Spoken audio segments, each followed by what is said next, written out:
Dear students, আজ আমরা ইলেকট্রোস্ট্যাটিক্সের একটা অ্যাডভান্স স্টাডি করব। অ্যাডভান্স স্টাডিতে আমাদের যে বিষয়গুলো থাকবে সেটা হচ্ছে একটা চার্জ পার্টিকেল যার ম্যাস আছে, এরকম একটা চার্জ পার্টিকেল যদি কোনো ইলেকট্রিক ফিল্ডে হ্যাং করানো থাকে, তাহলে সে যদি অসিলেট করে তাহলে সেই অসিলেশনের টাইম পিরিয়ড, পর্যায়কাল কত, সেটা আমরা নির্ণয় করব। বুঝতে পারলে তো? একটা চার্জ পার্টিকেল যার ম্যাস আছে, সে হ্যাং করানো আছে, ঝোলানো আছে উপর থেকে।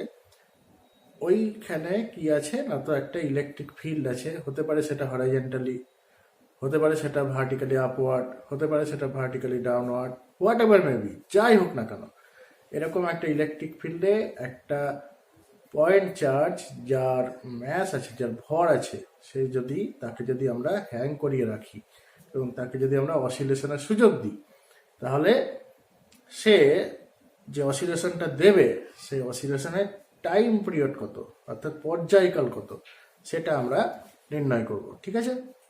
তার সঙ্গে আমরা আলোচনা করব একটা ডাইপোল, ইলেকট্রিক ডাইপোল যদি কোনো ইউনিফর্ম ইলেকট্রিক ফিল্ডে থাকে, যদি কোনো ইউনিফর্ম ইলেকট্রিক ফিল্ডে থাকে এবং সেই ডাইপোলকে যদি আমরা টুইস্ট করে ছেড়ে দিই, তাহলে ডাইপোলটা যে অসিলেশন করবে, সেই অসিলেশনেরও আমরা time period as well as তার ফ্রিকোয়েন্সি আমরা নির্ণয় করব।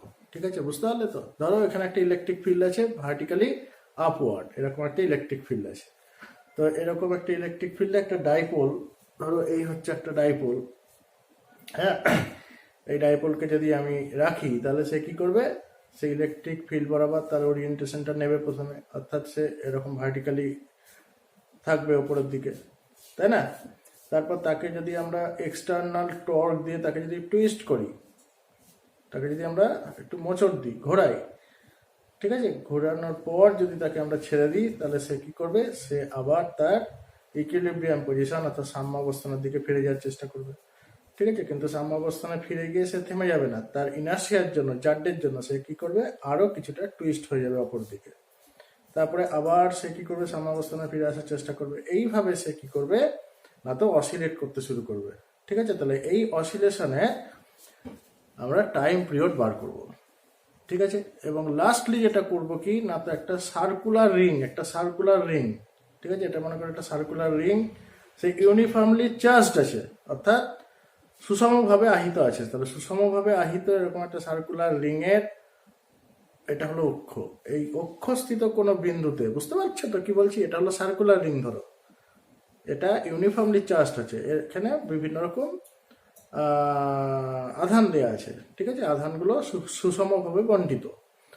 এরকম একটা সার্কুলার রিং এর যে অক্ষ, সেই অক্ষের ওপর অবস্থিত কোনো বিন্দুতে ইলেকট্রিক ফিল্ড ইন্টেন্সিটি কত, সেইটাও আমরা আজকে এই ভিডিওতে দেখব। ওকে, number 1, time period of a charged pendulum placed in a vertically upward electric field। ঠিক আছে?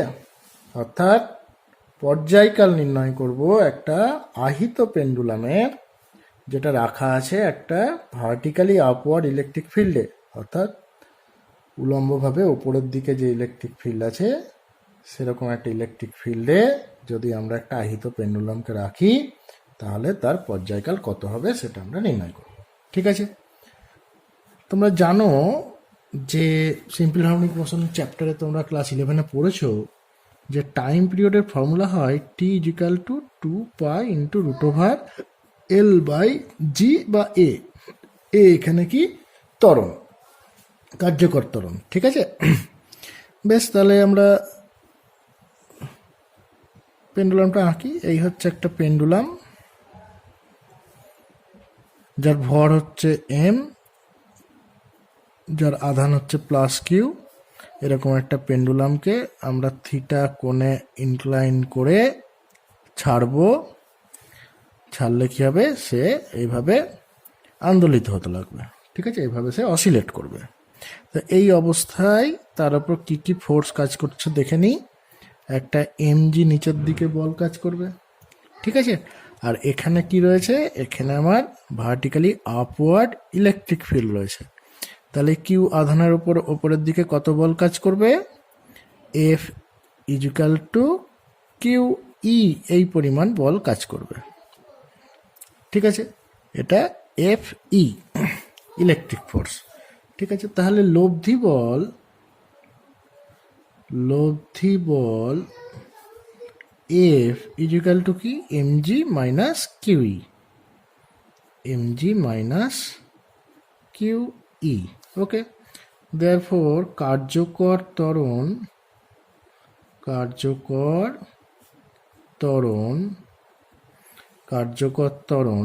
এ is equal to A by M. তাহলে কি হলো? MG minus QE by M is equal to কি? G minus QE by M. ঠিক আছে, equation number 1, এটা equation number 2 দিলাম।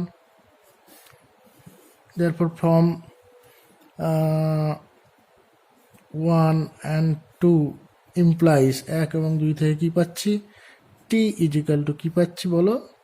2 পাই ইন্টু রুট ওভার এল। এলটা কি? এল হচ্ছে এই সরল দোলকের, এই পেন্ডুলামের কার্যকর দৈর্ঘ্য এল। তাহলে এল বাই এ, এর ভ্যালু কত পেলাম? G minus Q E by M. ঠিক আছে, এটাই হচ্ছে আমাদের ফাইনাল এক্সপ্রেশন। ওকে, বেশ। Number 2, time period of a charge pendulum placed in a vertically downward electric field. ঠিক আছে, ভার্টিক্যালি ডাউনওয়ার্ড ইলেকট্রিক ফিল্ডে, অর্থাৎ উলম্বভাবে নিচের দিকে যদি ইলেকট্রিক ফিল্ডটা থাকে, তাহলে ওই পেন্ডুলামের টাইম পিরিয়ড কত হবে? তাহলে পেন্ডুলামটা আঁকি। বেশ, এই থিটা কোণে তাকে ইনক্লাইন করলাম। এম হচ্ছে পেন্ডুলামের ভর, আগের মতোই। কিউ হচ্ছে কি? তার চার্জ। তাহলে এখানে ইলেকট্রিক ফিল্ডটা কীরকম রয়েছে? ভার্টিক্যালি ডাউনওয়ার্ড, নিচের দিকে। তাহলে ই নিচের দিক করে আঁকলাম। তাহলে এই অবস্থায় কি কি বল কাজ করছে? আমার এম জি নিচের দিকে কাজ করছে। আবার এখানে কিউ ই, এই বলটাও কোন দিকে কাজ করবে? নিচের দিকেই কাজ করবে, তাই না? তাহলে এখানে কিউ ই বলটা নিচের দিকেই কাজ করছে, কারণ ই এখানে নিচের দিকে। আর এল হচ্ছে কি? তার কার্যকর দৈর্ঘ্য, তাই না? তাহলে তোমরা জানো কি? জানো না তো, time period T is equal to আমরা জানি 2 pi into root over L by A, equation number 1। তাহলে এখানে লব্ধি বল এফ ইজিক্যাল টু কত?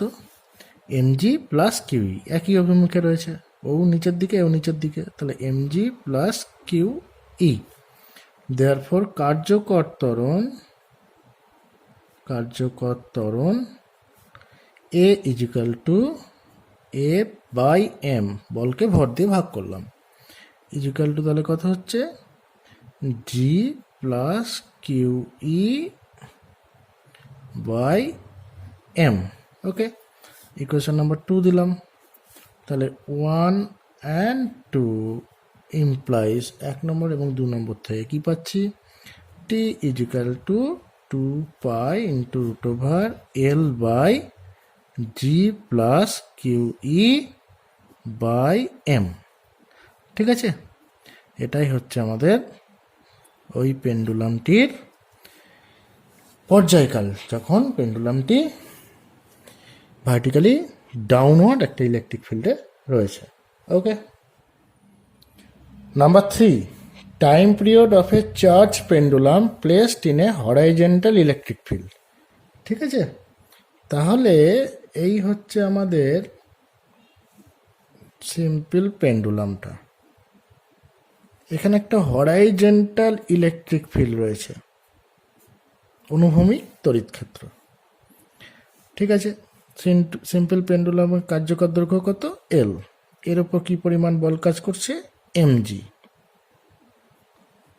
ঠিক আছে, এখন এখানে যদি একটা ইলেকট্রিক ফিল্ড ই থাকে, আর এই পেন্ডুলামের যদি চার্জ প্লাস কিউ থাকে, তাহলে এদিকে একটা বল পাবে, তাই না? এদিকে একটা বল পাবে, কিউ ই পরিমাণ বল পাবে। এই কিউ ই পরিমাণ বলটাকে কি করবে, এদিকে টেনে তুলবে, এদিকে টেনে তুলবে। মনে করি তাকে টেনে থিটা পর্যন্ত তুলে দিল। বুঝতে পারছো কি বলছি? একটা পেন্ডুলাম ঝুলছিল, কেউ এদিকে যদি ঠেলে তাহলে কি হবে, পেন্ডুলামটা এদিকে সরে আসবে, এই সরে এলো, তাহলে এখানে কত কোণ উৎপন্ন হলো, থিটা। বোঝা গেল? তাহলে এই অবস্থায় কি কি বল কাজ করছে? এই অবস্থায় বল কাজ করছে এম জি নিচের দিকে। আর এখানে কি বল কাজ করছে? এখানে বল কাজ করছে আমার কিউ ই বল কাজ করছে। ঠিক আছে, তাহলে এই কিউই আর এমজি এই দুটো বল পেন্ডুলামটাকে এইভাবে ইনক্লাইন করে রেখেছে। এই অবস্থায় একে যদি একটু দুলিয়ে দিই, মানে একটু যদি এদিকে সরিয়ে দিই, তাহলে কি করবে, সে এইভাবে ভাইব্রেট করবে। এখন তার সাম্যাবস্থান হবে কিন্তু এই সরলরেখাটা। এখন সাম্যাবস্থা কিন্তু এই সরলরেখাটা নয়। সে কিভাবে দুলবে, এইভাবে দুলবে, এইভাবে দুলবে। ওকে, বোঝা গেল? বেশ, এই অবস্থায় তার উপর কি পরিমাণ লব্ধি বল কাজ করবে? তাহলে এটা হচ্ছে তার লব্ধি বলের ডিরেকশন। লব্ধি বলকে যদি আমরা এফ বলি, তাহলে আমরা দেখতেই পাচ্ছি এফ ইজিক্যাল টু, লিখে ফেলি, লব্ধি বল F is equal to root over of M G square plus Q E এর স্কোয়ার, তাই না? ভেক্টরের সামুদ্রিক সূত্র প্রয়োগ করো। বেশ, তাহলে আমাদের কার্যকর ত্বরণ কত হচ্ছে? তাহলে কার্যকর ত্বরণ A is equal to F by M is equal to root over M square G square plus Q square by M is equal to, দেখতে পাচ্ছ, ইজ ইকুয়াল টু, এমটা ভেতরে ঢুকিয়ে দাও, তাহলে কি পাবো আমরা, root over of G square plus Q square M, রুটের মধ্যে ঢুকে গেলে কি হয়ে যাবে, এম স্কোয়ার। ইকুয়েশন নাম্বার 1 দাও। আবার আমরা কি জানি বলো, টি ইজিক্যাল টু কি জানি, 2 pi into root over L by A. Equation number 2, একদম আগের মতো, তাই না? তাহলে 1 and 2 implies t is equal to 2 pi into root over, এই এলটা কি, এলটা আঁকতে হবে এখানে, এটা এল, এখানেও এঁকেছি, কোনো অসুবিধা নেই, এল বাই এ, এর ভ্যালুটা কত পেয়েছি, root over of G square plus Q square by M square. Equation number 3, বোঝা গেল? তাহলে এই হচ্ছে কি না, তো একটা হরাইজেন্টাল ইলেকট্রিক ফিল্ডে যদি আমরা একটা চার্জ পেন্ডুলামকে রাখি, তাহলে প্রথমত চার্জ পেন্ডুলামটা কি করে, তো সাম্যাবস্থান থেকে শিফট করে গিয়ে অন্য একটা সাম্যাবস্থান নেয়। ঠিক আছে, এই অবস্থায় তাকে যদি আমরা একটু অসিলেশনের সুযোগ দিই, তাহলে সে কি করে, সেই সাম্যাবস্থানকে মধ্যে রেখে সে কিন্তু অসিলেট করতে শুরু করে। সেই অসিলেশনের যে টাইম পিরিয়ড, সেই টাইম পিরিয়ডের ম্যাথমেটিক্যাল এক্সপ্রেশন হচ্ছে t is equal to 2 pi into root over L by root over of G square plus Q square by M square. Okay, বেশ। Number 4, electric field intensity due to an arc. ঠিক আছে, এটা হচ্ছে একটা আর্কটায় charge আছে। এরকম একটা আহিত আর্ক মানে হচ্ছে বৃত্তচাপ, এরকম একটা আহিত বৃত্তচাপের কেন্দ্রবিন্দুতে ইলেকট্রিক ফিল্ড ইন্টেন্সিটি কত, সেটা এবার আমরা বার করব। ঠিক আছে, এই আর্কের অ্যাঙ্গুলার অ্যাপারচার হচ্ছে 2 থিটা, এই থিটা আর এই থিটা মিলে হচ্ছে 2 থিটা। এটা হচ্ছে একটা অ্যাক্সিস, অ্যালং এক্স অ্যাক্সিস, এটাকে এক্স আমরা বলতে পারি, এটা এক্স অ্যাক্সিস। এক্স অ্যাক্সিসের ওপর দিকটা হচ্ছে ওয়াই অ্যাক্সিস, এটা হচ্ছে নিচের দিকটা হচ্ছে কি মাইনাস ওয়াই অ্যাক্সিস। ঠিক আছে, বেশ। তাহলে ওপরের দিকে থিটাটাকে আমরা প্লাস থিটা ধরলাম, আর নিচের দিকে থিটাটাকে আমরা মাইনাস থিটা ধরলাম ওয়াইয়ের কনসেপ্টে। ওকে, বেশ। এবার আমরা ওই আর্কের একটা ক্ষুদ্র অংশ আমরা এখান থেকে দেখছি কত, এক্স অ্যাক্সিসের সঙ্গে ফাই কোণ করে আছে, আর এইটা হচ্ছে ডি ফাই। ক্লিয়ার? এইটুকু হচ্ছে কি ডি ফাই। এই যে লেংথটুকু হলো আর্কের, এই লেংথটা হচ্ছে কি আমার ডিএল। ঠিক আছে, বুঝতে পারছো? তাহলে এই আর্কের যদি রেডিয়াস আর হয়, স্মল আর হয়, তাহলে এই ডি ফাই আর ডিএল এর মধ্যে কি সম্পর্ক? ইন রেডিয়ান তোমরা জানো ডি ফাই ইজিক্যাল টু চাপ বাই ব্যাসার্ধ, মানে কি এখানে চাপ কত? ডিএল, ক্ষুদ্র চাপ ডিএল বাই ব্যাসার্ধ আর। ঠিক আছে, অতএব ডিএল সমান কত হলো? ডিএল সমান সমান হলো আর ডি ফাই। ইকুয়েশন নম্বর 1 দিয়ে রাখলাম। বুঝতে পারছো? বেশ। এখানে যে চার্জটা ডিস্ট্রিবিউটেড হয়ে আছে, সেই ডিস্ট্রিবিউটেড চার্জের linear density of charge, linear density of charge সমান ধরলাম lambda. Linear density of charge কত ধরলাম? ল্যামডা। তাহলে ডিকিউ ডিএল এ চার্জ কত থাকবে? ডিএল এ আধান কত থাকবে? আধান কত থাকবে? ডিকিউ। ডিকিউ ইজিক্যাল টু কি লিখবো? Lambda into DL. Equation number 2 দিয়ে রাখলাম। ঠিক আছে, বেশ। এখন এই ডিএল অংশের জন্য, এই ডিএল অংশের যেটুকু চার্জ আছে ডিকিউ, এই ডিকিউ এর জন্য ও বিন্দুতে ক্ষেত্র প্রাবল্য লিখি। এখানে লিখি ডিকিউ এর জন্য ও বিন্দুতে ক্ষেত্র প্রাবল্য, ডিকিউ এর জন্য ও বিন্দুতে ক্ষেত্র প্রাবল্য কি লিখবো? ডিই। ডিই কোন দিকে হবে? দেখো এখানে হচ্ছে যে চার্জটা আছে সেটা হচ্ছে ডিকিউ। তাহলে ডিকিউ চার্জ এখানে +1 আধানকে ক্ষেত্র প্রাবল্য বার করতে গেলে আমাকে মনে মনে ধরতে হবে +1 আধান আছে। তাহলে +1 আধানকে কোন দিকে বল দেবে? এইদিকে বল দেবে। তাহলে এইটাই হচ্ছে আমার ডি এর অভিমুখ, তাই না?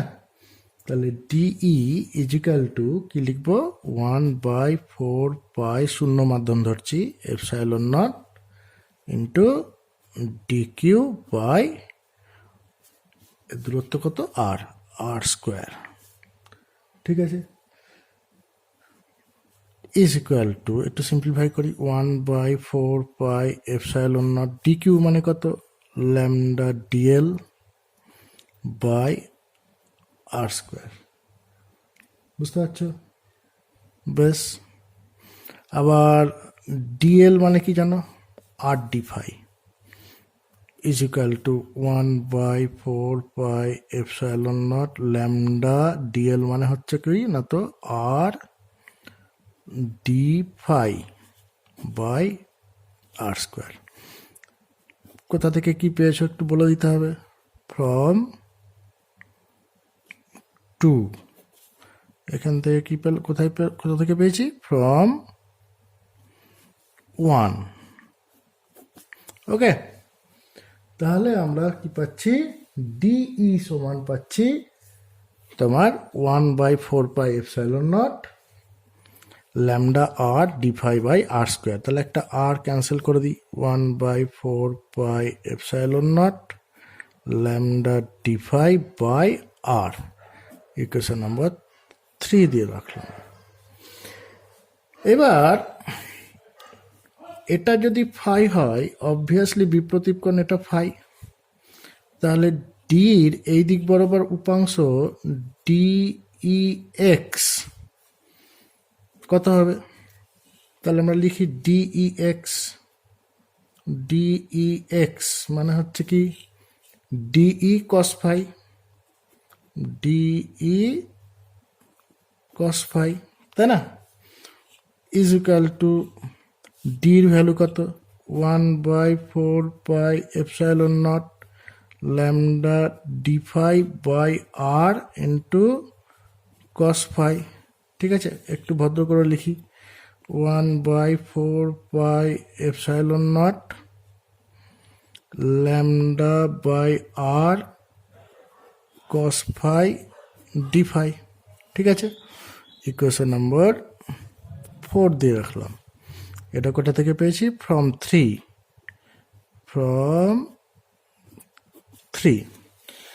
ঠিক আছে, বেশ, এই পর্যন্ত করলাম। এবার দেখো এই ডির তো একটা ওয়াই উপাংশ থাকবে, তাই না? কোন দিকে হবে সেটা? এই দিক বরাবর, এটা হচ্ছে ডিই ওয়াই। আমি যদি ঠিক এই দিকে একটা ডিএল অংশ নিতাম,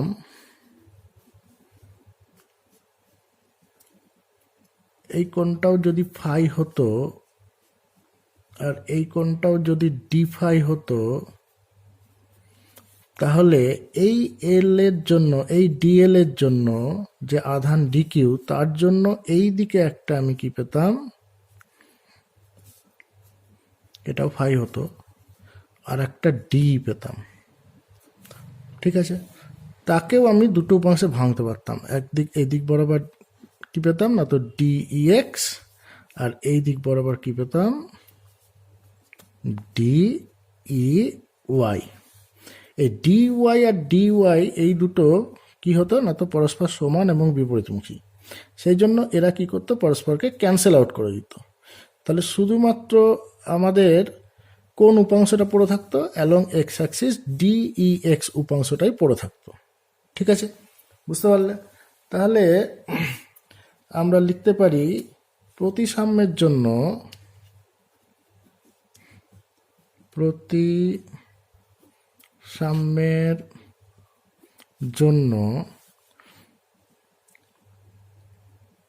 সাইন উপাংশগুলি, বা সাইন উপাংশ না বলে আমরা লিখব ওয়াই উপাংশগুলি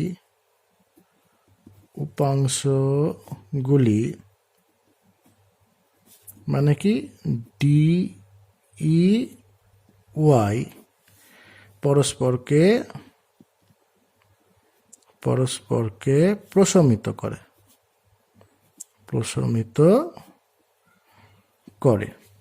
ঠিক আছে, তাহলে আলটিমেটলি আমার এক্স অক্ষ বরাবর যে তড়িৎ ক্ষেত্র প্রাবল্য পেলাম, তার মান কত হলো? অতএব ডিএল এর জন্য এক্স অক্ষ বরাবর তড়িৎ ক্ষেত্র প্রাবল্য কি হতো বলো? ডি ই এক্স মানেই হচ্ছে কি আমার ডিই কস ফাই সমান, এখানেই সমান দিয়ে দিই, 1/4πε0 lambda by r cos phi d phi. ঠিক আছে, বুঝতে পারছো তো? তাহলে অতএব সমগ্র বৃত্তচাপের জন্য আর্ক, বৃত্তচাপ এর জন্য তড়িৎ ক্ষেত্র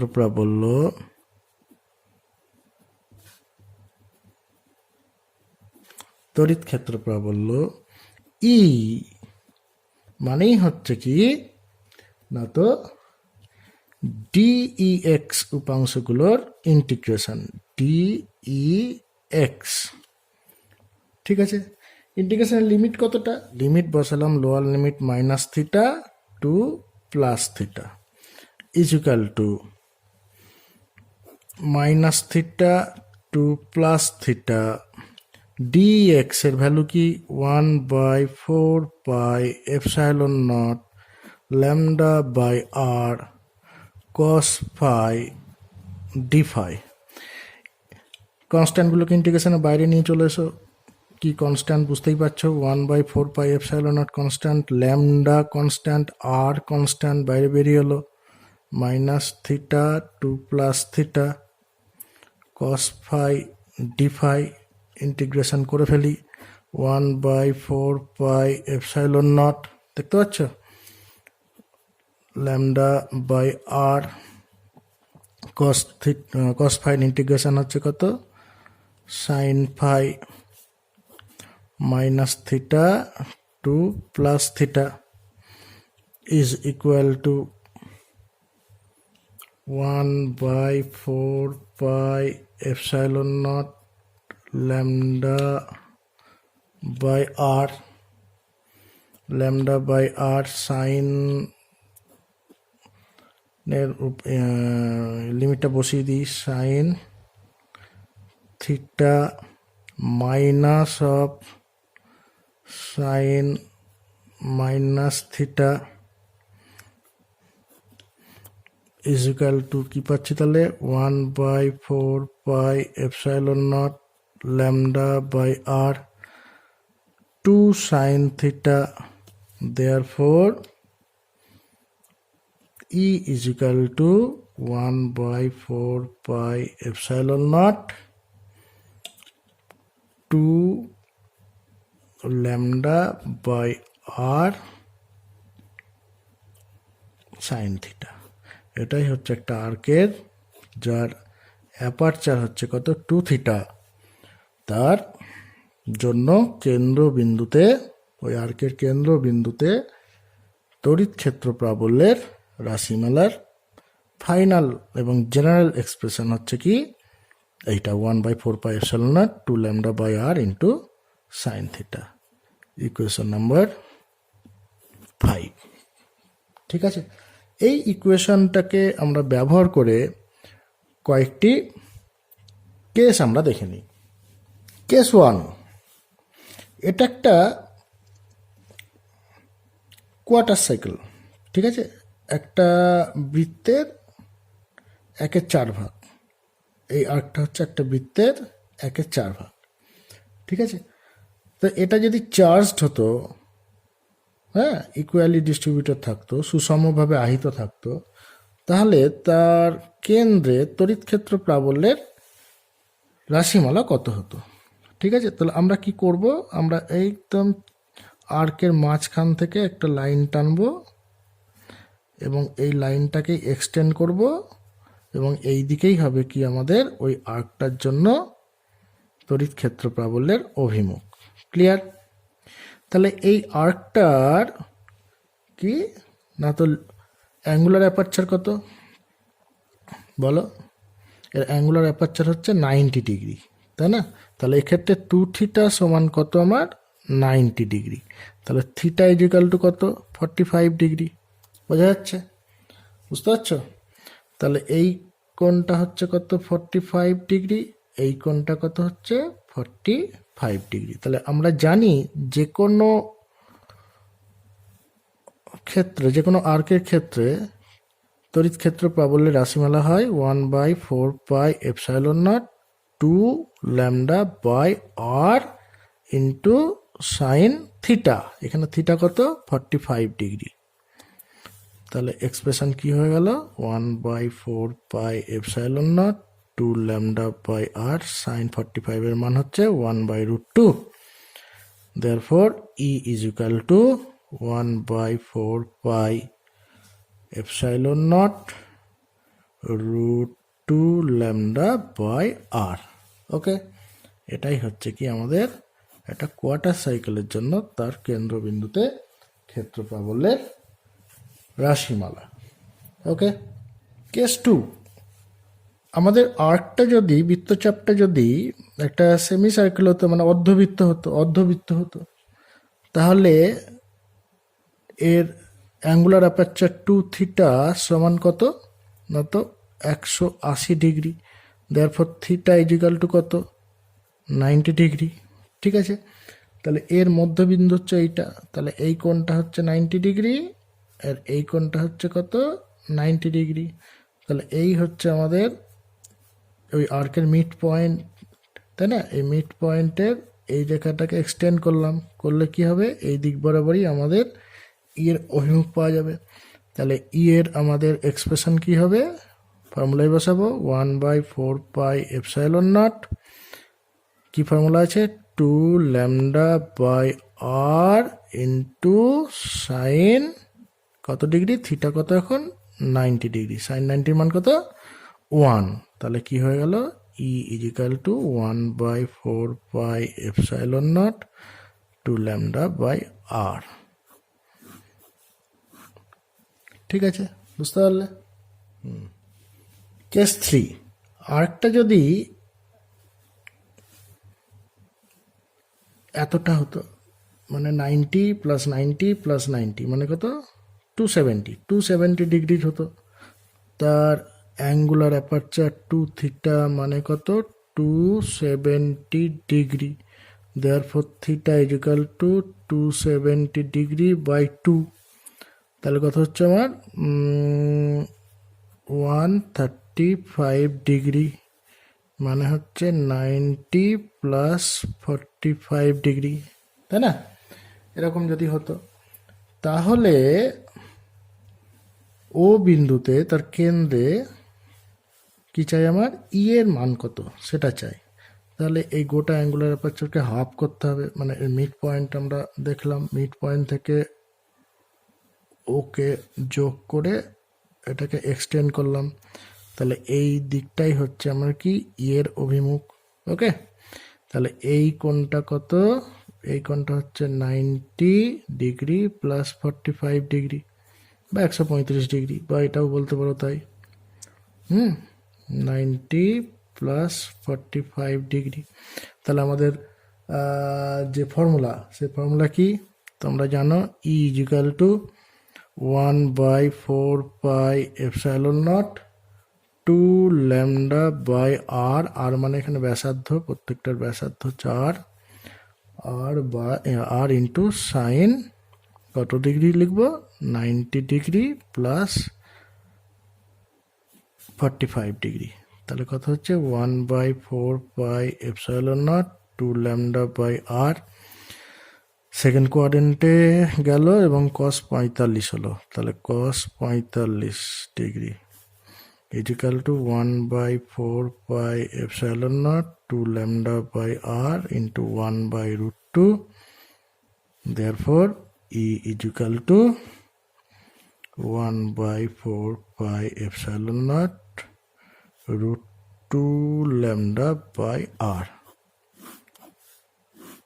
ঠিক আছে, তাহলে ওই জেনারেল ফর্ম থেকে আমরা যে কোনো রকম ফর্মে, যে কোনো রকম আর্কের ক্ষেত্রে আমরা তার কেন্দ্রবিন্দুতে ক্ষেত্র প্রাবল্যের অভিমুখ, ক্ষেত্র প্রাবল্যের মান আমরা নির্ণয় করতে পারবো। আর অভিমুখ তো হবে, যত তোমরা জানো মিড পয়েন্ট দিয়ে তুমি সেন্টারটাকে অ্যাড করে দেবে, সেই স্ট্রেট লাইনটাকে এক্সটেন্ড করবে, সেই দিকটাই হবে কি তার অভিমুখ। ঠিক আছে, এরকম অনেক প্রবলেম থাকে, হ্যাঁ, একটু কম্পিটিটিভ এক্সামে এরকম অনেক প্রবলেম থাকে, সেই জন্য এই 3টে কেস আমি করালাম।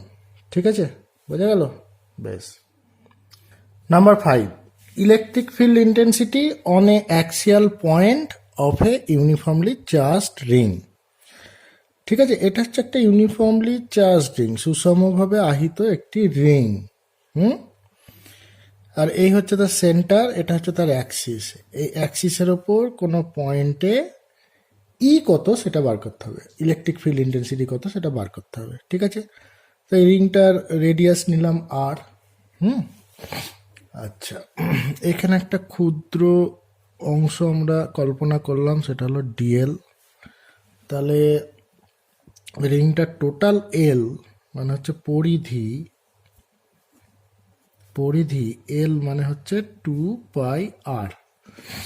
ঠিক আছে, বেশ। আর এখানে এই রিংটায় যে লিনিয়ার ডেনসিটি অফ চার্জ মানে হচ্ছে কি না, তো একক দৈর্ঘ্যে আধান সমান হচ্ছে ল্যামডা। ঠিক আছে, তাহলে এই গোটা রিংটাতে মনে করলাম কিউ আধান আছে, তাহলে মোট আধান, মোট আধান সমান সমান কিউ। ঠিক আছে, বেশ। তাহলে ল্যামডা ইজিক্যাল টু কত, কিউ বাই এল, মানে কিউ বাই 2πr। বুঝতে পারলে, 2πr দৈর্ঘ্যে আধান আছে কিউ, তাহলে একক দৈর্ঘ্যে আধান আছে কিউ বাই 2πr। ব্যাস, এটাকে ইকুয়েশন নাম্বার 1 দিয়ে রাখলাম। এখানে যে ডিএল অংশটা কল্পনা করেছি, এই তাহলে ডিএল দৈর্ঘ্যে আধান কত, তো লিখে ফেলি ডিএল এ আধান। একক দৈর্ঘ্যে আধান তোমরা কি জানো, ল্যামডা। তাহলে ডিএল দৈর্ঘ্যে আধান কত হবে, ল্যামডা ডিএল, এটাই হচ্ছে আমাদের ডিকিউ। তাহলে এই ডিকিউ আধানের জন্য পি বিন্দুতে, ডিকিউ আধানের জন্য পি বিন্দুতে ক্ষেত্র প্রাবল্য কত সেটা আগে আমরা বার করি। তাহলে এখান থেকে এই পি বিন্দুকে যোগ করলাম, এখানেও যদি একটা আমরা ডিএল কল্পনা করতাম, তাহলে এখান থেকেও একটা যোগ করে রাখি। বেশ, তাহলে এই ডিএল এর জন্য এখানে আধান কত আছে, ডিকিউ, এখানে আধান আছে ডিকিউ প্লাস আধান, এর জন্য পি বিন্দুতে ক্ষেত্র প্রাবল্য। ক্ষেত্র প্রাবল্য বার করতে হলে কি কি করতে হয় তোমরা জানো, একক ধনাত্মক আধান মনে মনে ধরতে হয়। তাহলে এখানে একটা একক ধনাত্মক আধান আছে মনে করো, তাহলে এই ডিকিউ আধান এই ধনাত্মক আধানকে কি করবে, বিকর্ষণ বল দেবে এই দিক বরাবর। এটাই হচ্ছে আমাদের ডিই। ওকে, এইটা হচ্ছে আমাদের এক্স অ্যাক্সিস। বেশ, এটা মনে করলাম থিটা। ও থেকে পি বিন্দুর দূরত্ব হচ্ছে এক্স, এক্সকে তুমি ভ্যারি করাতে পারো। আর এই ডিস্টেন্সটা অতিভুজটা হয়ে গেল আমার এ। ঠিক আছে, এটা যদি থিটা হয়, এটা বিপ্রতীপ কোণ, এটা থিটা, তাহলে ডির এই দিক বরাবর উপাংশ ডিই এক্স ইজিক্যাল টু কি লিখবো আমরা, ডিই কস থিটা। ঠিক আছে, আর তার ওয়াই উপাংশ কোনটা হবে, এইটা, এটা হচ্ছে ডিই ওয়াই। একইভাবে যদি ঠিক অপোজিট প্রান্তে ডিএল কল্পনা করতাম এবং সেখানে যদি ডিকিউ আধান থাকতো, তাহলে তার জন্য যে ক্ষেত্র প্রাবল্য হতো সেটা কোন দিকে থাকতো, এই দিকে থাকতো। তাহলে এইটা হতো এই ডিএল এর জন্য ক্ষেত্র প্রাবল্য ডি। ঠিক আছে, তাহলে এই কোণটাও কত হতো আমার, এটা থিটা হতো এবং এটাও থিটা হতো। তাহলে এই ডি কে দুটো অংশে ভাঙতাম, এদিকে একটা কি পেতাম, ডিএক্স মানে হচ্ছে ডি কস থিটা, আর এই দিক বরাবর একটা উপাংশ পেতাম আমরা, সেটা কি না তো ডিই ওয়াই। ঠিক আছে, তাহলে প্রতিসাম্যের জন্য আমরা কি বলতে পারি, প্রতিসাম্যের জন্য ডিই ওয়াই উপাংশগুলি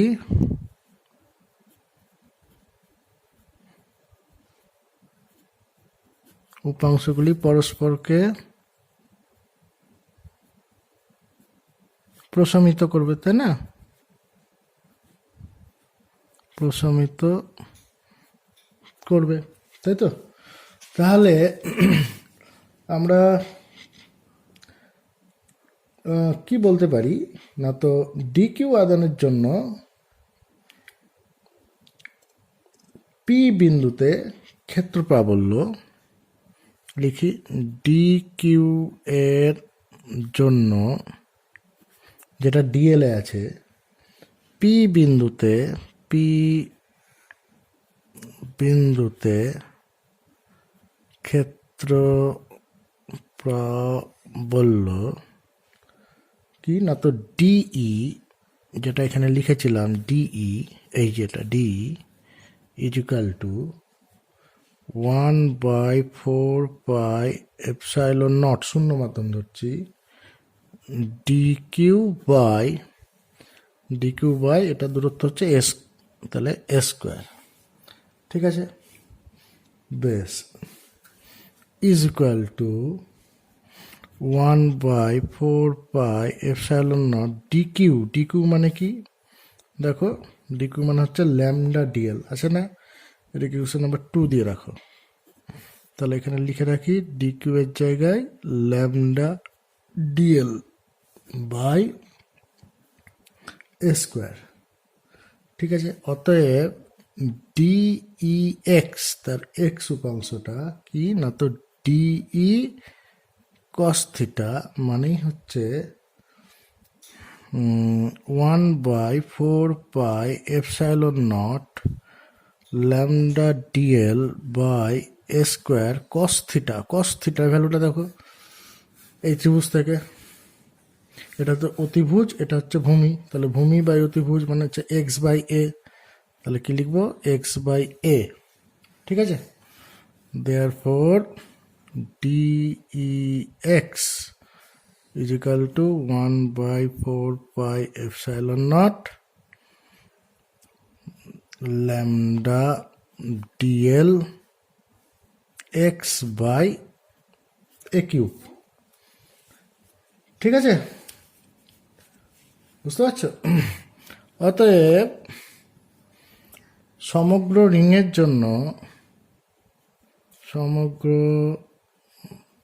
রিংয়ের জন্য পি বিন্দুতে ক্ষেত্র প্রাবল্য E is equal to integration of d E x, সমগ্র রিং মানে টোটাল লেন্থ, তাই না? লিমিটটা কি হবে, ওভার দ্য লাইন এল। ঠিক আছে, রিংটা কেমন ক্লোজ, বেশ, is equal two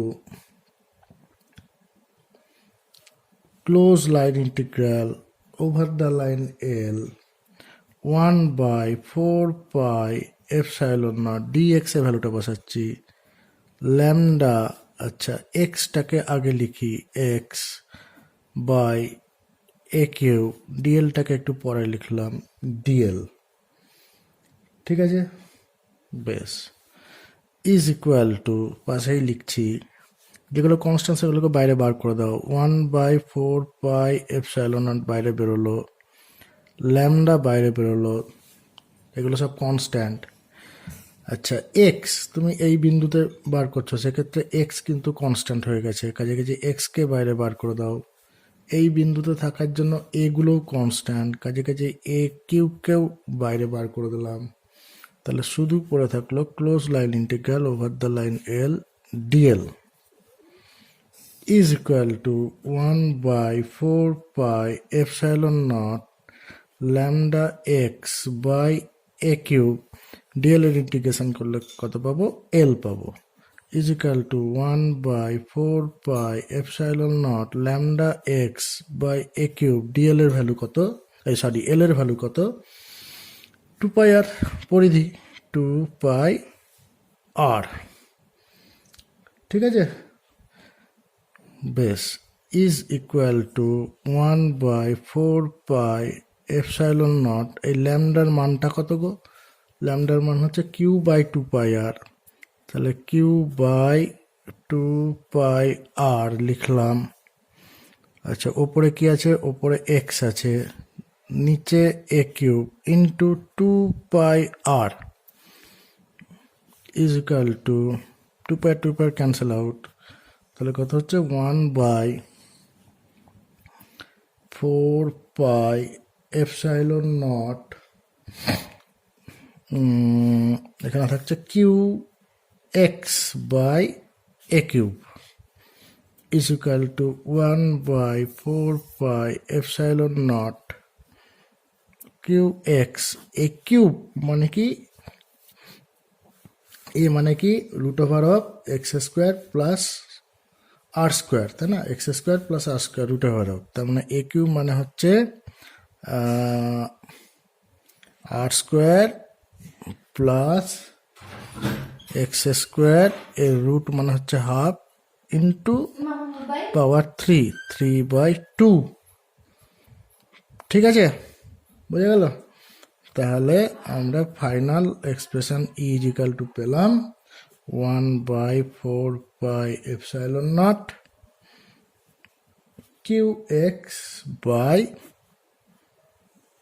R square plus x square to the power 3/2। Okay, বুঝে গেল?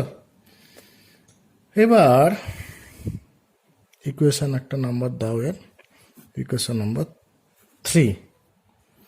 নাম্বার 6, আজকে আমাদের শেষ আলোচনা, oscillation of A dipole in a uniform electric field. ঠিক আছে, একটা ডাইপোলের অসিলেশন একটা ইউনিফর্ম ইলেকট্রিক ফিল্ডে কেমন হয় এবং তার পর্যায়কাল বা ফ্রিকোয়েন্সি কেমন হয় সেই নিয়ে এখন একটু আলোচনা করব। বেশ, এই হচ্ছে একটা ইউনিফর্ম ইলেকট্রিক ফিল্ড ই আছে। এখানে যদি একটা ডাইপোলকে আমি রাখি, তাহলে ডাইপোলটা ঠিক ই যেদিকে আছে ঠিক সেইভাবে সে নিজেকে ওরিয়েন্ট করবে। ঠিক আছে, এই ডাইপোলটাকে আমরা কি করলাম না, তো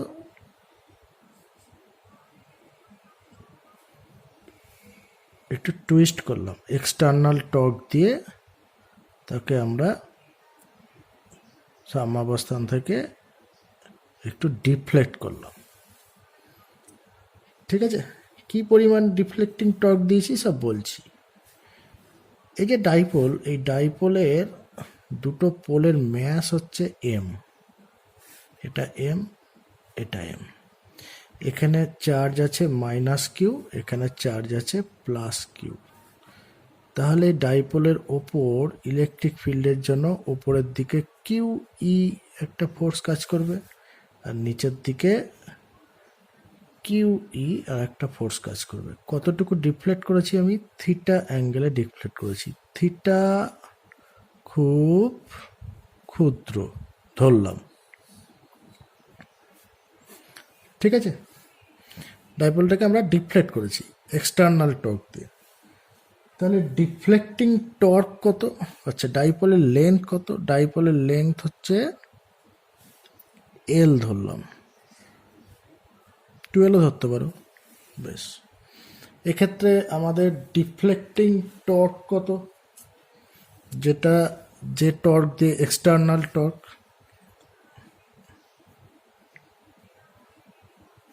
এক্সটার্নাল অর ডিফ্লেক্টিং টর্ক কে আমরা ধরলাম কি না, তো সমান টাও। ঠিক আছে, টাও মানে কি? টাও মানে হচ্ছে আই আলফা, মেকানিক্সে পড়েছো তোমরা। আই মানে কি? Moment of inertia.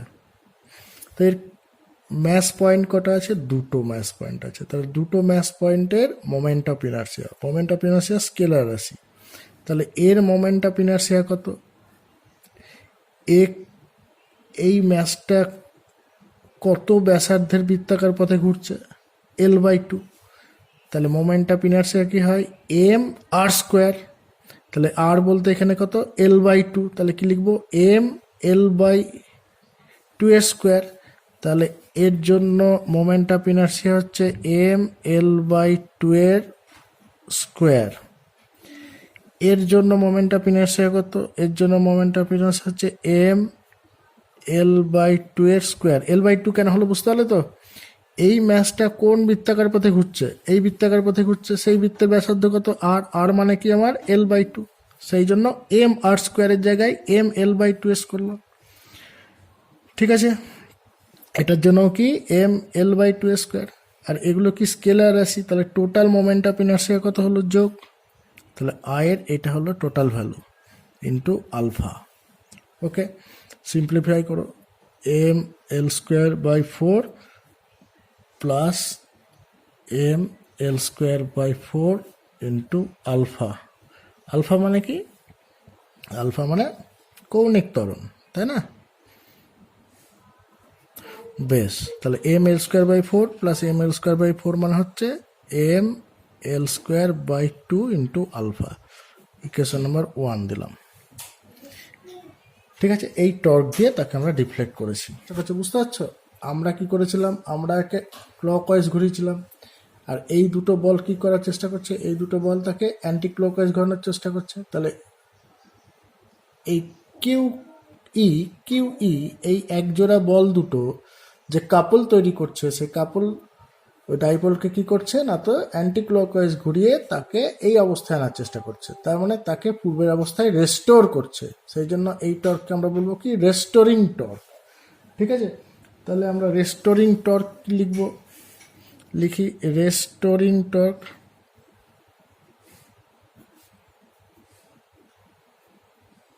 Restoring torque tau dashed নাম দিলাম। টাউ ড্যাস্ট ইজিক্যাল টু, তোমরা কি জানো? P E sine theta. ঠিক আছে, is equal to p E sine theta মানে থিটা, যদি থিটা খুব ক্ষুদ্র হয়, তাই ধরা আছে উপরে, তাই না? পি মানে কি? পি মানে কি? পি মানে হচ্ছে ডাইপোল মোমেন্ট, মানে কি এক্ষেত্রে কিউ ইন্টু এর দূরত্ব কত? এল, ই ইন্টু থিটা। ঠিক আছে, তাহলে এটা কি নাম দিলাম 2 নম্বর। তাহলে আমার ডিফ্লেক্টিং টর্ক তাকে কোন দিকে ঘোরানোর চেষ্টা করছে?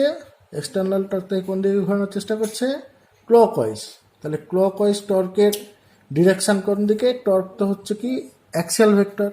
তাহলে অ্যাক্সিয়াল ভেক্টর ডিরেকশন কোন দিকে হয়? যে তলে ঘুরছে সেই তলের সঙ্গে লম্বভাবে একটা স্ক্রু ধরতে হবে, স্ক্রুটাকে ঘোরাতে হবে, ঘোরালে স্ক্রুটা কি করবে? ভেতরের দিকে ঢুকে যাবে। তাহলে ডিফ্লেক্টিং টর্ক অভিমুখ কি? এই খাতার প্লেনের সঙ্গে লম্বভাবে ভেতরের দিকে। ওকে, আর রেস্টোরিং টর্ক মানে প্রত্যানায়ক টর্ক, যে টর্কটা তাকে পূর্বের অবস্থায় ফিরিয়ে নিয়ে যাচ্ছে। সে ডাইপোলটাকে কোন দিকে ঘোরানোর চেষ্টা করছে? অ্যান্টি ক্লকওয়াইজ ঘোরানোর চেষ্টা করছে। অ্যান্টি ক্লকওয়াইজ ঘোরালে কি হবে? এটা কি হবে না, তো ওপর দিকে উঠবে, তাই না? রাইট হ্যান্ডের স্ক্রুটা ওপর দিকে উঠবে। তাহলে টাউ ডাস্টের অভিমুখ কোন দিকে হবে? ওপরের দিকে। তাহলে টাউ আর টাউ ডাস্টের অভিমুখ দুটো কি হবে না, তো বিপরীতমুখী। তাহলে এই অবস্থায় তাকে যদি আমরা ধরে রাখি, ছাড়িনি এখনো, তার মানে কি এ স্থির অবস্থায় আছে, মানে সাম অবস্থায় আছে। সাম অবস্থায় থাকা মানে কি ডিফ্লেক্টিং টর্ক আর রেস্টোরিং টর্ক দুটো এখন সমানে সমানে আছে। সেই জন্যই এ এই অবস্থায় আছে। যে কোনো একটা বেড়ে গেলে সে কি করবে না, তো ঘুরে যাবে, যার প্রভাব বেশি সেদিকে ঘুরে যাবে। আমি যদি রেস্টোরিং টর্ক একটু বাড়িয়ে দিই, তাহলে ডিফ্লেক্টিং টর্ক যদি একটু বাড়িয়ে দিই, তাহলে সে এদিকে ঘুরবে। আর যদি রেস্টোরিং টর্ক বেড়ে যায়, তাহলে সে কি করবে না, তো এদিকে ঘুরবে। বোঝা গেল? তাহলে এই অবস্থায় এখন স্থির হয়ে আছে, আমরা হাত দিয়ে আটকে আছি। তার মানে কি দুটো টর্ক সমানে সমানে হয়ে গেছে। ঠিক আছে, মানের দিক থেকে সমান, কিন্তু অভিমুখটা বিপরীত। সেই জন্য আমরা কি লিখতে পারি? অতএব সাম্যাবস্থায় কি লিখবো না, তো tau is equal to minus of tau dashed. Therefore m l square by 2 alpha is equal to minus q l e into theta. হ্যাঁ, তাহলে m l square by 2 alpha is equal to minus q l e theta এরকম হলো, তাই তো?